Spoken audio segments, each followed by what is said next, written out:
baada ya Simba kuweza kupoteza mchezo huo wa ligi ya mabingwa barani Afrika.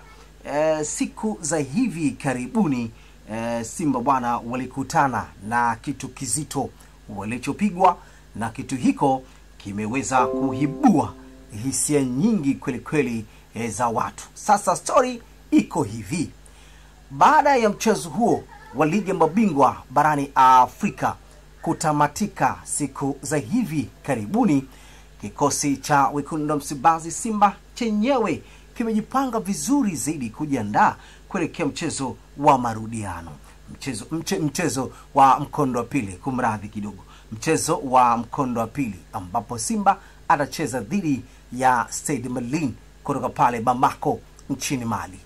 Sasa taarifa zikisema kwamba baada ya mchezo huo kutarajiwa kuchezwa kwa siku za hivi karibuni Novemba 30, kocha mkuu wa kikosi hiko cha Simba Dimitri Pantev, watu wengi walikuwa wakijiuliza maswali mengi sana, na baada tu matokeo haya Simba kupoteza katika mchezo huo wa mkondo wa kwanza, kila mmoja akizungumza lake na kusema kwamba hawakuridhishwa na matokeo ambayo Simba aliweza kukutana nayo katika michuano hii ya ligi ya mabingwa barani Afrika. Sasa sababu zimepelekea ni nyingi kweli kweli, na sababu hizo zikisema kwamba baada ya mchezo huo wa ligi ya mabingwa barani Afrika kutamatika na Simba kukubali kipigo cha goli 1-0 na dhidi ya Petro Atletico de Luanda kutoka pale nchini Angola, ripoti ya mwalimu kocha Dimitri Pantev imeweza kuibua hisia nyingi kweli kweli. Ripoti ya mwalimu imeweza kuorodheshwa, moja kati ya ripoti ambayo imechukua maamuzi magumu kweli kweli. Ripoti hiyo ikiweza kusema kwamba anahitaji kufanya maboresho. Hivi mnakumbuka kwamba wachezaji waliokuwepo kwa kipindi hiki Simba hakuweza kuwasajili yeye mwenyewe. Wachezaji hao waliweza kusajiliwa na kocha Fadlu Davis, ambaye kocha huyo ameibukia kule nchini Morocco.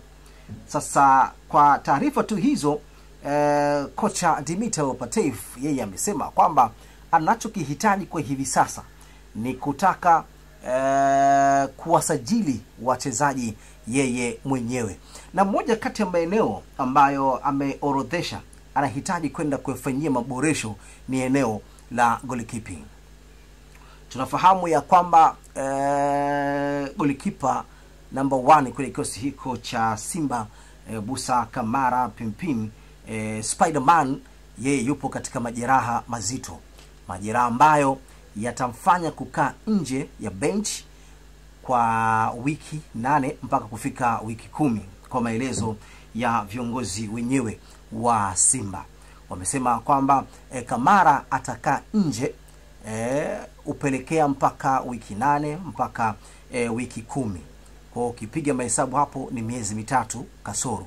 Sasa kuwepo kwa Kamara benchi na kuto kuwepo na golikipa mwenye uwezo mkubwa, hiyo pia inawezekana ikaleta sintofahamu. Sasa kocha Dimitri ameweza kutoa maamuzi yake na kusema kwamba ipo haja sasa ya kuingia sokoni, na ukumbuke kwamba dirisha la usajili Januari mwaka 2026 linaenda kufunguliwa Januari.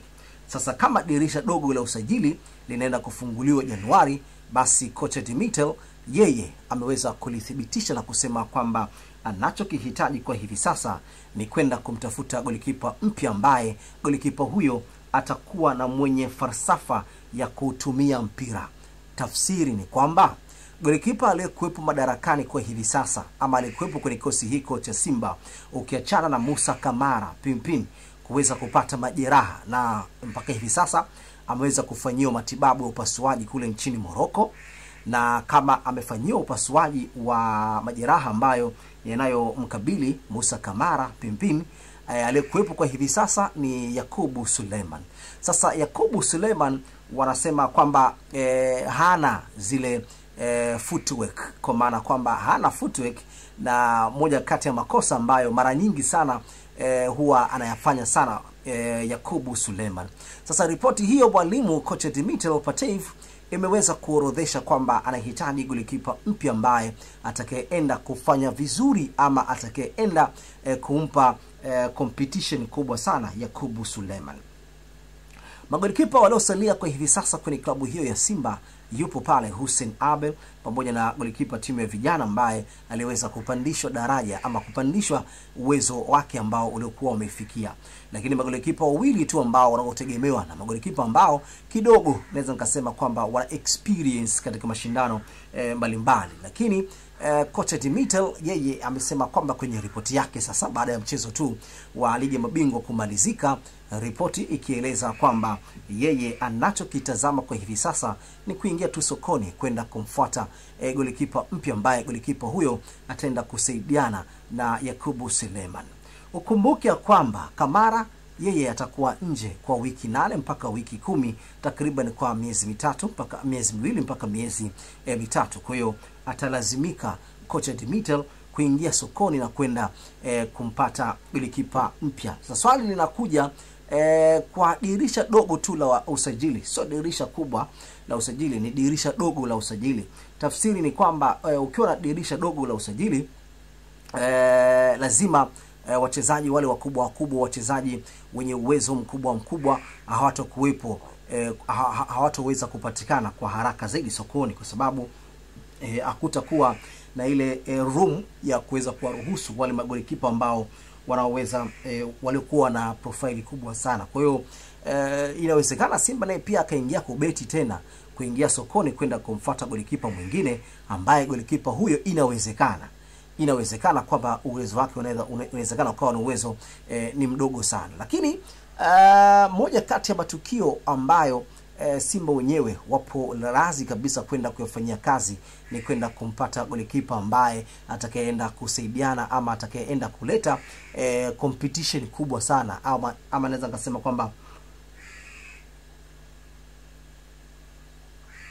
ngasema kwamba ushindani wa magolikipa ambao waliweza kusalia ama waliokuwepo kwenye kikosi hiko cha Simba. Lakini mimi kitu ambacho ninachojaribu kukifikiria kwa haraka zaidi Simba ambacho kwa hivi sasa wanatakiwa kwenda kukifanya ni kutuliza akili, kwa sababu timu ikiwa imeshaweza kupoteza mchezo wake wa kwanza, na ni moja kati ya matamanio ama matumanio makubwa sana kwa mashabiki wa Simba na wadau wa soka nchini Tanzania, walikuwa na imani kubwa sana ya kuiona Simba yao kwenda kufanya vizuri katika mchezo wa kwanza. Lakini mambo yamekuwa tofauti na vile ambavyo wao walivyokuwa wametegemea. Kwa kile ambacho walichokuwa wamekitegemea kimekuwa tofauti, na yale ambayo walikuwa wameyakusudia yamekuwa tofauti. Lakini kubwa, Simba wanataka kuingia sokoni kuweza kumpata golikipa mpya ambaye atakayeenda kufanya vizuri ama atakayeenda kumpa changamoto Yakubu Suleiman. Lakini ripoti ya mwalimu pia Dimitel Pantev pia imeorodhesha kwamba anahitaji kumpata kiungo mpya, kiungo ambaye atakuwa ni kiungo wanasema kwamba X factors. Ukipitia baadhi ya machapisho kwa baadhi ya wachambuzi nchini Tanzania, wanasema kwamba Simba wanakabiliwa na tatizo la kutokuwa na kiungo mnyumbulifu, kiungo ambaye anaweza akatengeneza ama kucreate nafasi nyingi za magoli. Kwa hiyo ndio moja kati ya changamoto ambayo Simba wanakutana nayo. Lakini wao wenyewe wako radhi sasa kufanya utafiti wote huo, na wamesema kwamba wapo katika mipango mikakati ya kuingia sokoni kuweza kupata wachezaji wenye kaliba ya uchezaji mzuri kweli. Lakini pia ukijaribu tu kutazama ubora wa huyo mchezaji ambaye Simba wenyewe wanaye muhitaji kwa hivi sasa ama X factors, ni mchezaji mzuri sana, ni mchezaji mwenye daraja la juu sana, ni mchezaji mwenye uwezo mkubwa sana, na wapo tayari kwenda kumalizana na mchezaji huyo ili kuona labda jinsi gani kuona anaweza kaingia moja kwa moja kwenye mfumo wa klabu hiyo ya Simba. Lakini Simba wanatarajia kusafiri siku ya kesho, wanatakiwa kusafiri siku ya kesho kuelekea kule nchini Mali kwenda kukabiliana na Stade Malien, ambao mchezo huo utakuwa ni mchezo wao wa pili katika hatua ya makundi ligi ya mabingwa barani Afrika. Lakini matamanio makubwa sana mashabiki wa Simba ni kuiona timu yao ya Simba kwenda kufanya vizuri katika mchezo huo wa ligi ya mabingwa barani Afrika. Lakini maswali yamekuwa ni mengi kweli kweli. Kumekuwa na taharuki ama kuyumbishwa kwa viongozi wa Simba na kuyumbishwa kwa kocha baada ya kupata matokeo ambayo watu wengi ambayo hawakuweza kuyatarajia. Kwa hiyo matokeo ambayo wao Simba wameyapata inawezekana pia ikawaondoa mchezoni na inawezekana pia ikawateteresha.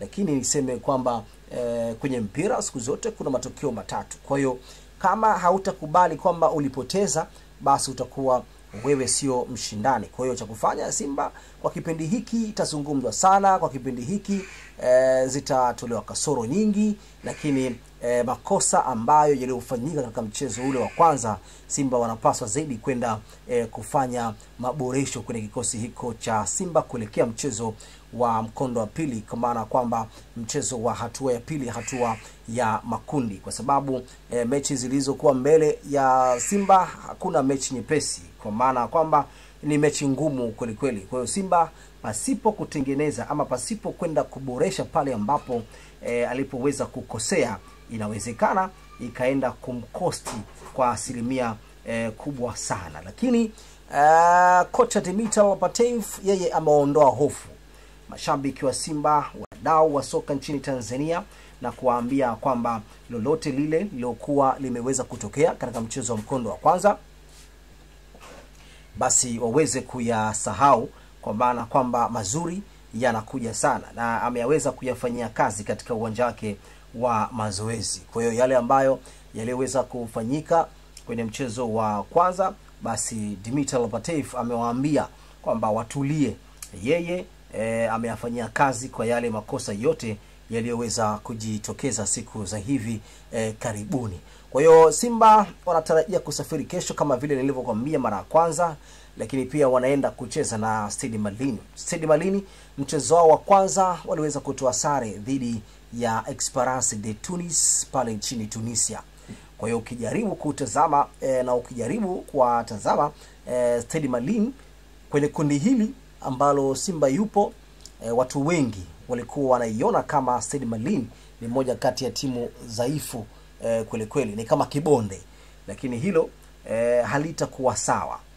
Yule kibonde ambaye alikuwa ametegemewa kibonde wa kundi imekuwa tofauti. Kibonde amekuwa mtu wa tatu, na yule ambaye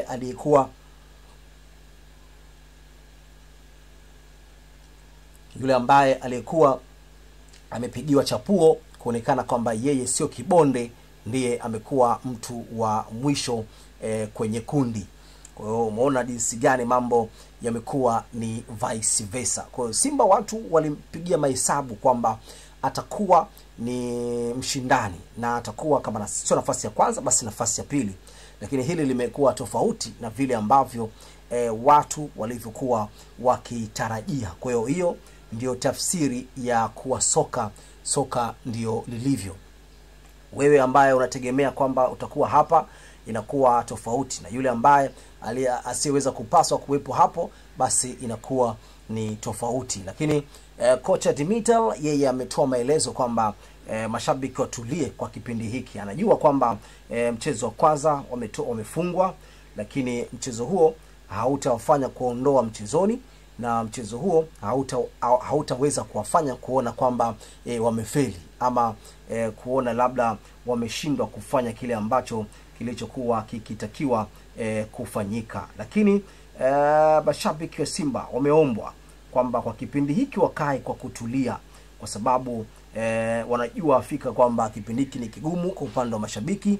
Lakini mbali tu ya kuwa na kipindi kigumu, waweze tu kutulia ili mambo yaende kuwa vizuri zaidi. Lakini zile tuzo za TFF mwaka 2025 Ijumaa saa 1 usiku Disemba 5. Kama ulikuwa hauna hiyo taarifa, basi ikufikie zile tuzo za TFF mambo yatakuwa yako hivyo. Uchaguzi wa bodi ya TPLB unatarajiwa kufanyika tarehe 29 Jumamosi kuelekea uchaguzi mkuu wa. Taarifa za ndani zinadai kuna wagombea wanapanga kuwapokea wapiga kwenye hoteli ya Seychelles iliyopo Makumbusho. Kuna haja ya TAKUKURU kumulika uchaguzi, kuna dalili za rushwa. Mambo hayo. Uchaguzi wa bodi ya ligi nao pia unatarajiwa kwenda kufanyika. Kwa hiyo uchaguzi huo bwana, mambo yamekuwa ni mazito kweli kweli. Kila mmoja anazungumza lake huko. Huyo anasema hiki na huyo amesema hiki. Kwa hiyo rushwa inavyotafsirika kwamba inawezekana ikuwa ni kama vile kuna vitu vinaashiria rushwa. Hayo ni maneno ya watu wanavyosema. Sasa kuna taarifa ziko chini ya kapeti kwamba ziko taarifa zikisema kwamba taarifa kiuza kiutondoti bado zinaeleza kwamba mnyama Simba bado yupo kwenye rada za kumnasa kocha Sebastian Seg Luis kuwa kocha mkuu. Luis anakuja kurithi mikoba meneja Patev ambaye yupo kwenye kikosi cha mnyama. Luis atakuwa kocha mkuu huku akisaidiana na Matola. Hizi taarifa bado hazijawa rasmi, lakini zinazungumzwa tu huko mtandaoni. Lakini bado hizi taarifa sio confirm, lakini zitakapokuwa confirm, sisi hakika kazi yetu ni moja tu, kuweza kukuletea hizi taarifa zilizokuwa zimethibitishwa. Kwani Simba kuna haja nyingine ya kuingia tena sokoni kumfuata kocha mwingine, kwa sababu huu ndio mchezo wake wa kwanza kufungwa katika mashindano, ukiachana ule mchezo wa kirafiki dhidi ya Al Hilal. Huu ni mchezo wake wa kwanza kufungwa Dimitar Lopatev. Sasa wewe tena unakuja kusema kwamba unataka tena kumuondoa huyu kocha umlete kocha mwingine. Inawezekana kwamba halitakuwa jambo zuri sana, lakini maneno nao pia yanasemwa hayo. Kila mmoja anazungumza vile ambavyo yeye anavyojua, lakini ukweli ni kwamba kocha Dimitar Lopatev hakuna taarifa yoyote inayoeleza kwamba anatakiwa kufukuzwa, ama taarifa ikisema kwamba anatarajia kuondolewa kwenye kikosi hiko cha Simba. Hizo taarifa hazipo. Viongozi wa Simba bado wanaendelea kuwa na imani na kocha huyo, na moja kati ya project ambayo anazozisimamia kocha huyo ni moja kati ya project kutengeneza kikosi bora na kutengeneza timu ya ushindani. Lakini kwa taarifa tu ambazo zingine zikisema kwamba Simba wenyewe wapo mbioni kwenda kufuata ama kwenda kuboresha kikosi pindi pale ifikapo Januari ya mwaka 2026. Kwa hiyo taarifa zinazozagaa huko mtandaoni kusema kwamba Simba wapo kwenye mpango wa kuachana na Dimitar Lopatev, hizo taarifa sio za kweli. Dimitar Lopatev bado ataendelea kuwepo sana kwenye kikosi hiko cha Simba, na bado ataendelea kuipigania klabu hiyo ya Simba. Kwa hiyo ukikutana na taarifa hiyo inayoeleza kwamba Dimitar Lopatev anaondoka, hizo taarifa bado hazijawa rasmi, na hizo taarifa bado ni taarifa za kubumbwa, naweza nikasema hivyo. Kwa hiyo Simba wenyewe wanasema kwamba wana matumaini makubwa sana na kocha huyo Dimitar Lopatev, na wamesema kwamba bado mchakato unaendelea kuwa mzuri sana, na wao wana imani kubwa sana na kocha huyo raia kutoka pale Bulgaria. Kwa hiyo ukikutana tetesi zinazosema kwamba Dimitar Lopatev amefukuzwa, hizo taarifa bana achana nazo, hazina ukweli wowote ule. Elie Mpanzu Kibisawala kwenye mchezo wa ligi ya mabingwa barani Afrika ni moja kati ya wachezaji ambao kulikuwa na gumzo jingi hapa. Kila mmoja anazungumza lake kwamba ameweza kuifanyia Simba tofauti, ameweza kuipotezea Simba ushindi. Yeye ndiye ambaye aliyeweza kusababisha Simba isipate matokeo mazuri kwa nafasi zile ambazo alizoweza kuzikosa. na kila mmoja anazungumza hilo, na kila mmoja ameliona hilo, na hakuna mtu ambaye asiyeweza kuona tatizo ambalo lililoweza kutokea. Kwa hiyo Elimpanzu yeye amesema kwamba ngoja kwanza ninukuu hapa nisije nikasema kwamba Elimpanzu aliweza kuhojiwa baada tu ya mchezo huo kumalizika. Amesema kwamba nadhani kuna kitu hakiko sawa, lakini hichi kitu ninatarajia kukiweka sawa. Natarajia kukiweka sawa.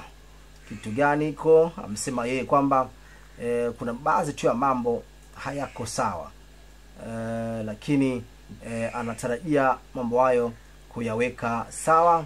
Yani ni kama vile ni kama vile sijui kwa maelezo yake kama amerogwa sijui,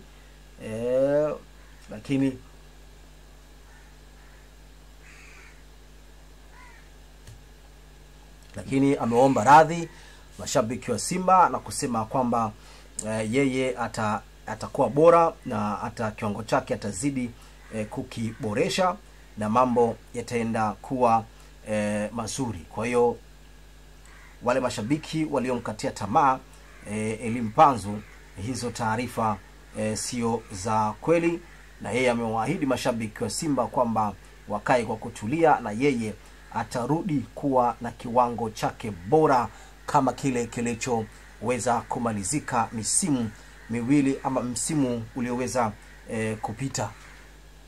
Ameomba radhi bwana, kuambia kwamba yeye yuko vizuri na yeye hana changamoto yoyote, ila tu ni baadhi tu ya upepo ulioweza kumkabili ndio imeweza kupelekea mambo kufikia hatua hiyo. Sababu bwana kama hivyo